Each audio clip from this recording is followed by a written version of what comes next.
Здраво на сите, добро вечер и добро дојдовте во најновото неделно издание на Рапорт со Јофе. Во понеделникот го славевме Илинден. Премиерот Груевски беше во Крушево и одржа доста инспиративен говор на Мечкин камен. Траеше некаде околу половина час и нормално дека немаме време да ви го пуштиме целиот, но се разбира дека имаме време за најдобриот дел од него. Слушајте внимателно.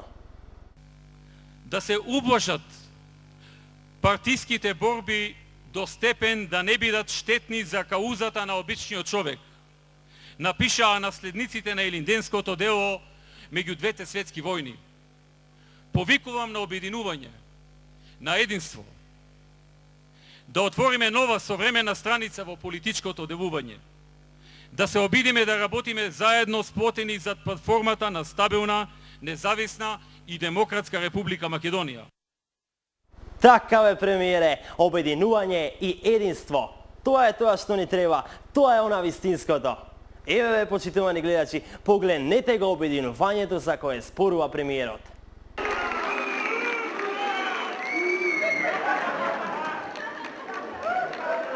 Режија, што беше бе ова свиркање? Јас реков да пуштите нешто обединувачко, а не и свиркување и викање уа. Бранко на прославата во Пеленце беше ова? Па окей, еко така. Какво обединување? Штом бил Бранко, убаво му направиле. Тој е исклучок од правилово за обединување. Тој не заслужува да го обединиме. Туку за друго изборував, драги мои. Сакам уште еднаш да потенцирам дека апсолутно го поддржувам премиерот во неговиот повик и се радувам што конечно се најде некој паметен да повика на обединување. Посебно, поради тоа што се работи за човекот кој сиве овие месеци и години работи на обединување и токму затоа во денешното издание ќе ја подсетиме на само мал дел од начините на кои нашиот ни премиер не обединуваше. Најпрво погледнете како само успеваше да ја обедини експертската јавност. Владата продолжува со дискредитација на експертите кои ја критикуваат економската работа на власта. На удар по втор пат поранешниот министер за финансии Джевдет Харедини. И сега повод неговото тврдење дека вкупните долгови на државата кон стопанството стигнуваат и до 600 милиони евра. Колку што разбрав, тој износ е пласиран од многу години поранешен министер за финансии, некаде до 93 година, значи човек кој што пред 17 години кратко време беше министер за финансии и кој што пласираше целосно неточна информација. Сумата е целосно неточна и е многу далеку од вистината. Ете, почитувани гледачи, што докато имавте можност да погледнете само еден од случаите на обединување на експертската јавност. Вакво обединување добива и сите останати кои ја критикуваа владата. Следно, ќе ве подсетиме на уште едно обединување. Општо познате дека пратениците во собранието цело време се караат, расправаат, обвинуваат, тепаат и апсолутно прекрасно е да имаш премиер кој ќе биде тука да ги обедини и да ги смири. Пратениците во собранието од СДСМ кои што го направи инцидентот. Очигледно, снимките дека тие го нападнаа човекот кој што стоеше таму. Таков е нашиот ни премиер. Нема за него поделби биле од ВМРО, биле од СДСМ, па ќе земе неосновано да ги обвинува. Не бе, почитувани гледачи, премиерот е тука да ги обедини во најтешките моменти.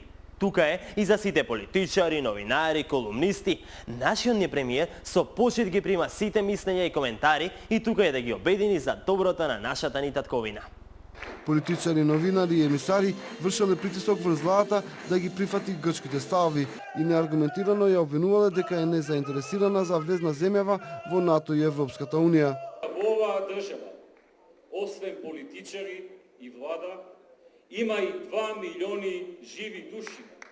Овој народ, а не политичарите и колумнистите или мисионерите, овој народ, каков таков, е господар на овој простор и тој одлучува за своето име и за својот идентитет. Нели ви реков, премиерот со вистинска почит им приоѓа на сите кои имаат што да кажат во врска со неговата влада и начин на владење, а тука е да го обедини и целиот овој каков таков народ. А мислам и дека како така сепак успеа во оваа намера и обединувачките апели и пораки стигнуваат до ушите на сите граѓани. Ако некој не може да го слушне, може и да го прочита. Премиерот е силен и во пишаниот обединувачки збор. Целокупното членство, сите партиски структури и поединци, се до последниот човек во местните комитети, да се мобилизира за финална битка со остатокот од македонската транзиција и незините политичари. Писмо со ваков апел до сопартициите испратил премиерот Никола Груевски во својство на претседател на ВМРО ДПМН. Во него, иако може да се насети на кого се однесува, не се наведува ниту едно име. Време е за последната битка со политичарите кои зад себе оставија пустош и беда и кои во нашата држава ја донесоа малодушноста, криминалот, лагата и искривените вредности. Време е да ги пресретнеме нивните обиди повторно да ги земат под заложништво македонските граѓани и нашата татковина. Слушнавте ли, драги мои? Го слушнавте ли повикот на ова обединувачко писмо? За ова ви зборувам цело време. Вакво обединување ни е потребно. Обединета последна битка со транзиционите политичари. А откако обединето ги расчистиме со нив, време е и за обединување на студентите и младината, движечката сила на нашето обединето општество. Ние сме студенти и ние извикуваме: доста беше молк! Доста беше молк! Ваучери за компјутери, стипендии за постдипломците, укинување на партиципацијата, бесплатни учебници. Ова се главните барања поради кои студентите од повеќе факултети на Универзитетот Свети Кирил и Методи излегоа на протести пред владата. За премиерот Груевски, студентите се организирани од опозицијата. Првиот ден ни го извадува мораторски на штрајк, па денеска вадат некои студенти, па не знам, се обидуваат од границата да направат баук дека кој знае што сме направиле. Точно така, почитувани гледачи. Што го можете да погледнете како нашиот ни почитуван премиер успева да ги обедини и студентите. Мора да признаете дека неговите обединувачки вештини се неверојатно добри и следното нешто што ќе ви го пуштиме природно се надоврзува на целата обединувачка ситуација. Мислам, со обединета младина, нормално е да се тргне во последна обединувачка битка за обединување на извршната, законодавната и судската власт. По вчерашната желба на уставните судии во новата година да престанат притисоците и критиките врз нив, се јави премиерот. Тие направија катастрофално текот на минатата и преходно години, чисто политичко партиско мотивирани и тие се свесни за тоа. Јас мислам дека се свесни и веројатно имаат и грижа на совест. И сега кога излегуваат во медиум се обидуваат тоа да го исперат на некој начин, кажувајќи дека имале притисоци и така натаму.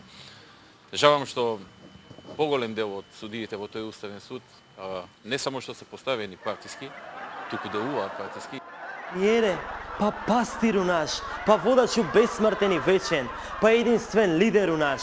Само ти и единствено ти можеш да не обединиш кога никој друг не може. Затоа те замолувам да продолжиш и понатаму со обединувањето и да ја направиш нашата земја поубаво и пообединето место за живење. Па премиере, за татковина да се работи, нели? Пред да завршиме би сакал вака обединети да погледнеме дел од илинденската прослава на Пеленце. Да одам сам или вие ќе дојдете? Ајде бе, министра. Што? И јас да дојдам? Ајде бе, ајде, ќе прошетаме малку, тие гајле. Дај да го одвиткаме ова и да бегаме, видов скара праве онаму. Пази бе, министре.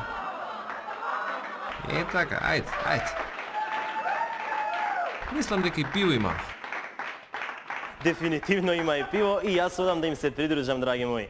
Не, најсериозно. Одам јас на одмор, се гледаме за 2 недели.